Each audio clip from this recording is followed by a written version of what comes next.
बोलो विष्णु भगवान की जय। आज हम लेकर आए हैं कार्तिक महात्म्य का अध्याय 11। एक समय श्री वेद व्यास जी से नारद मुनि ने पूछा कि हे व्यास जी, सब आश्रमों में गृहस्थाश्रम श्रेष्ठ क्यों माना गया है?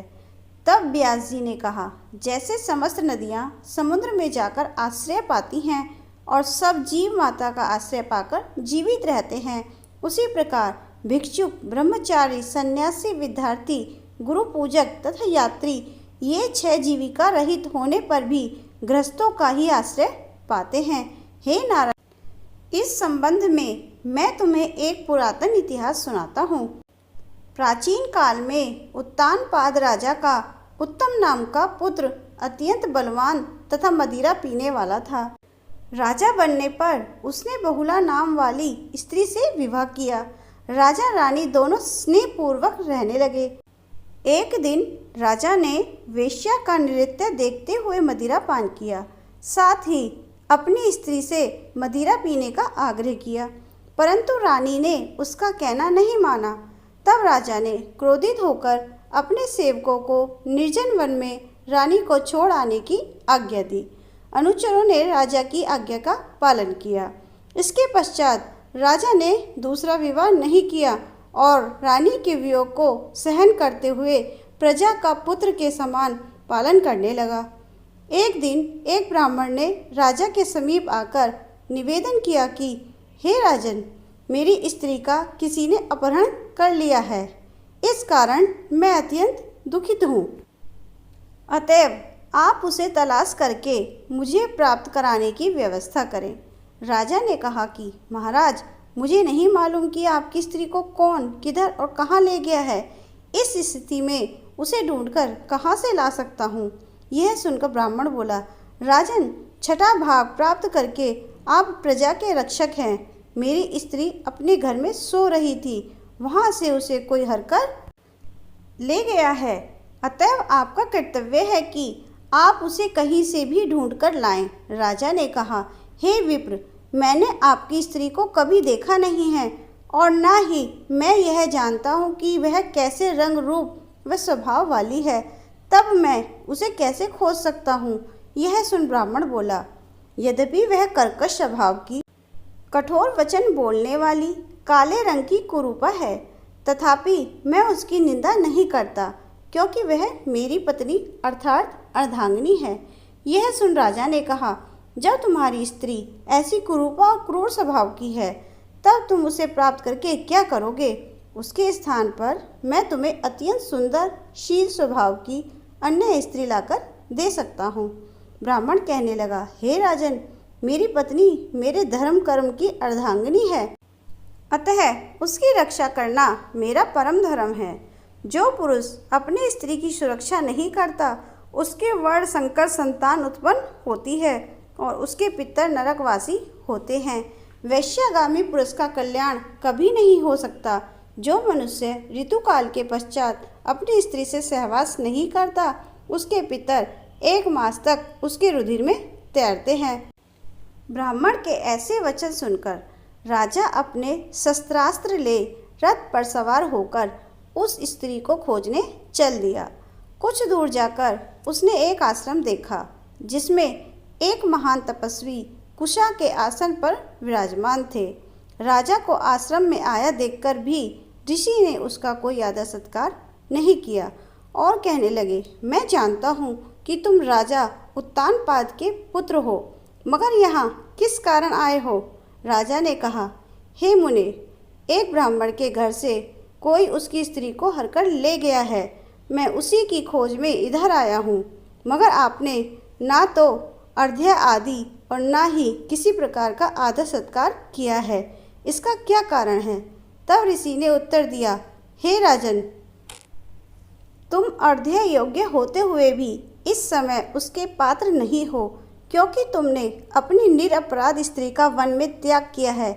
जहाँ स्त्री का यह धर्म है कि वह तन मन से पति की सेवा करे तथा उसकी आज्ञाकारिणी रहे, वहाँ पति का भी यह परम धर्म है कि वह अपनी पत्नी का यथोचित सम्मान करे। जिस घर में स्त्रियों का मान होता है वहाँ देवताओं का वास होता है। इसके विपरीत जहाँ स्त्रियों का अनादर होता है वहाँ सुख शांति कभी रह ही नहीं सकती। इतना सुन राजा लज्जित होकर पूछने लगा, भगवान, आप भूत भविष्य वर्तमान तीनों काल को जानने वाले हो, अतएव कृपा करके बताइए कि ब्राह्मण की स्त्री को हरकर कौन कहाँ ले गया है। तब ऋषि ने ध्यान धरकर कहा, राजन, अदिति का पुत्र बलाक नामक राक्षस उस ब्राह्मणी को हरकर उत्पला पर्वत वन में ले गया है, अतएव तुम उसको ढूंढकर ब्राह्मण का संयोग कराओ। तत्पश्चात राजा मुनि को प्रणाम करके अपने रथ पर सवार होकर उत्पला पर्वत वन में जा पहुंचा। वहां जाकर राजा ने देखा कि एक स्त्री विल्व फल खा रही है। ब्राह्मण ने जैसा बताया था वैसा ही रंग रूप देखकर राजा ने उसे पहचान लिया और कहा, हे कल्याणी, तुम कौन हो और इस वन में क्यों आई हो? तब ब्राह्मणी बोली, मैं अतिरात्र की पुत्री तथा विशाल पुत्र की स्त्री हूँ।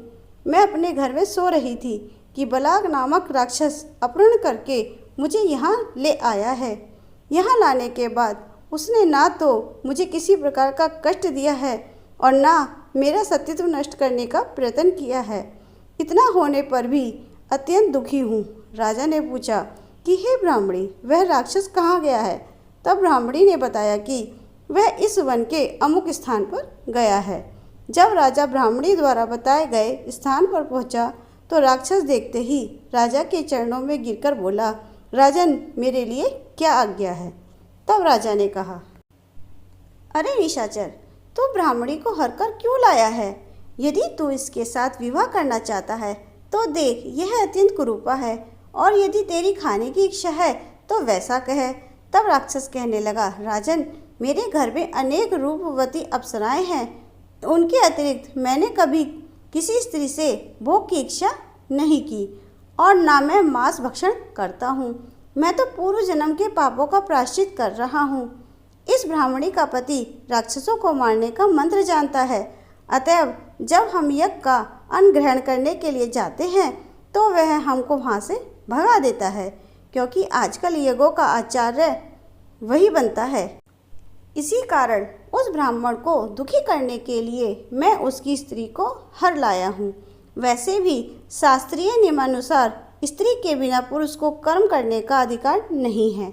यह सुनकर राजा ने विचार किया कि यह भी परोक्ष रूप से मेरी ही निंदा कर रहा है। मुनि ने भी स्त्री का त्याग करने के कारण मुझे अर्ध्य योग्य नहीं माना है। तभी राजा को विचार मग्न देख राक्षस कहने लगा, हे राजन, मैं आपकी प्रत्येक आज्ञा का पालन करूंगा। इतना कहकर वह हाथ जोड़कर खड़ा हो गया। राजा ने कहा, हे निशाचर, तुम इस ब्राह्मणी को इसके घर पहुंचा दो और उसके बाद जब भी मैं याद करूं तुम मेरे पास आ जाना। इतना कहते ही वह राक्षस ब्राह्मणी को लेकर उसके घर छोड़ने चला गया। इसके बाद राजा विचारने लगा कि मैंने अपनी निर्दोष पत्नी को घर से निकाला है, अतएव अब मैं कौन सा ऐसा पुण्य कर्म करूं जिससे इस पाप से निवृत्ति हो। तब राजा ने पुनः उन्हीं मुनि के पास जाकर उनसे अपना कर्तव्य पूछा। मुनि ने कहा, हे राजन, पुरुष के लिए स्त्री धर्म, अर्थ, काम और मोक्ष सभी कुछ देने वाली है। इतना ही नहीं, स्त्री के बिना इस लोक तथा परलोक कहीं पर भी सुख की प्राप्ति नहीं हो सकती। स्त्री चाहे कैसी ही कुरूपा, मूर्ख, रोगी, दरिद्री या खोटे स्वभाव वाली क्यों ना हो, पुरुष को उसका सम्मान करना ही चाहिए। तब राजा कहने लगे, हे मुने, मैंने अपनी निर्दोष पतिव्रता स्त्री को त्याग दिया है, अतएव अब मैं क्या करूं? तब मुनि ने कहा, हे राजन, तुम्हारी स्त्री को अकेले वन में घूमते हुए देख सतापात नामक नाग उसे पाताल लोक में ले गया है। उस नाग की नंदा नाम की एक कन्या है जिसने उसको घर में छिपा रखा है। यह सुनकर राजा वहाँ से अपने घर आया तो ब्राह्मण को स्त्री सहित अपने घर देख अत्यंत प्रसन्न हुआ। इसके बाद राजा ने जो ही बलाक नामक राक्षस को याद किया वह तुरंत उपस्थित हो गया। तब राजा ने उसे पाताल लोक से अपनी स्त्री लाने का आदेश दिया। आज्ञा मिलते ही बलाक पाताल लोक गया और वहाँ से राजा की स्त्री लाकर उसको सौंप दी। तदंतर राजा और रानी स्नेहपूर्वक रहने लगे।